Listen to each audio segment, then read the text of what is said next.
Oh, my aching knees. Oh, can't stop drinking this Merlot from Aldi.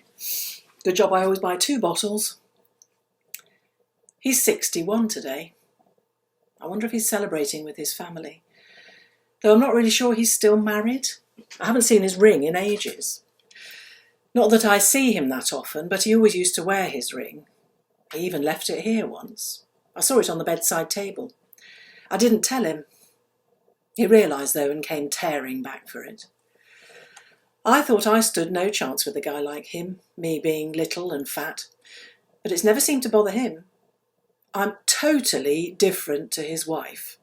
She's slim, and in her Facebook photos she's always in sportswear, tracky bottoms and vest tops.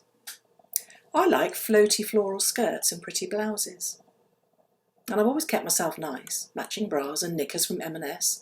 I spend lots on lingerie. I know I liked the look of him when I answered his ad in Fish for Friends, but nothing prepared me for that first date in Wetherspoons.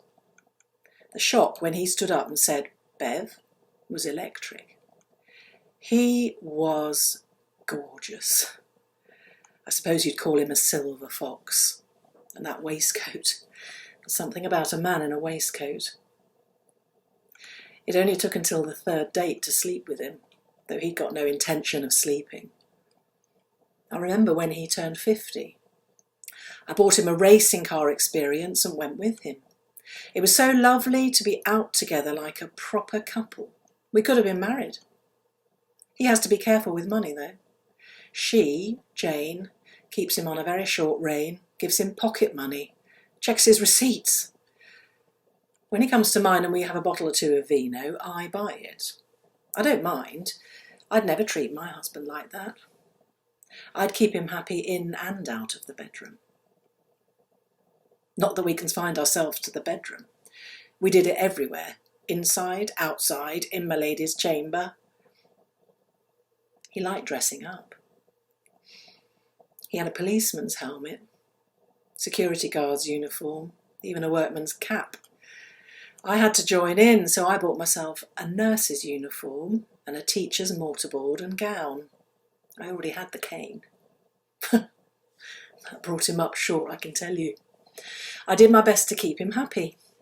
We did meet in the park for a while, but that was a bit risky on several levels. There was the chance we may be seen together by someone who knew him, and of course we could have been caught in flagrante delicto, so to speak. We did talk about him telling Jane. I thought she should know.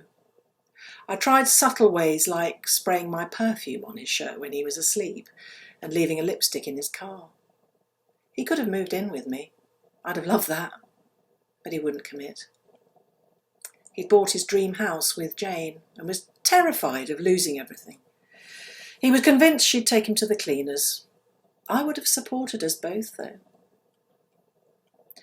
We'd been together nearly 5 years when things turned difficult. He stopped returning my emails and texts.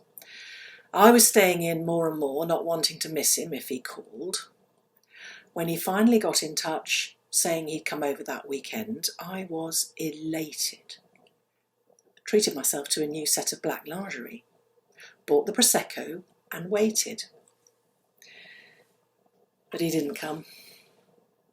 He texted that there was a family party he couldn't get out of.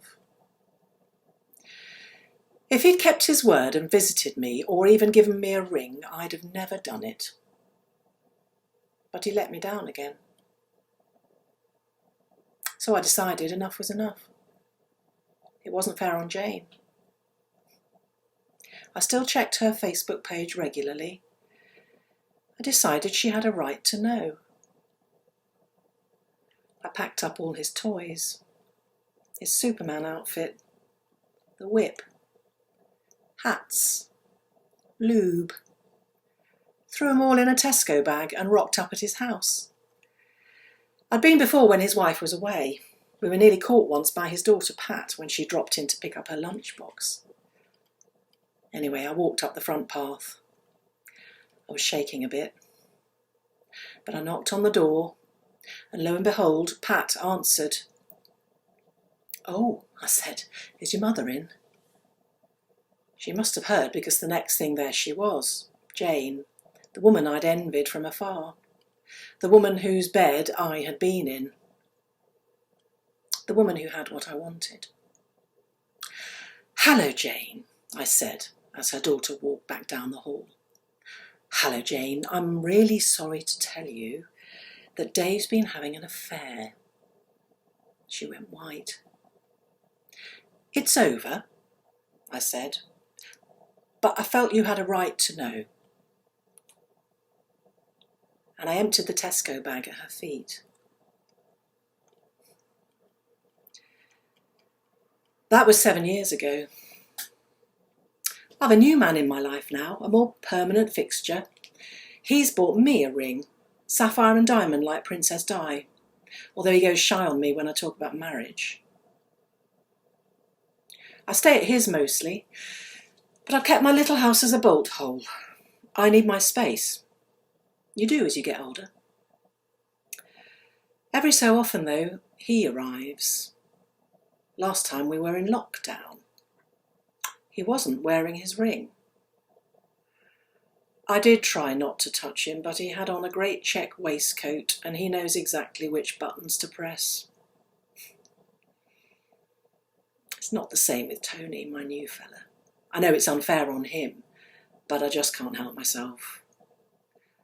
"How are you?" I asked Dave. "No cough? Temperature?" "I could raise yours," he said, and led me upstairs. "Well, I could use another glass. Ah, there's the doorbell. I wonder who that is. Good job I put out 2 glasses. I'll have to open another bottle."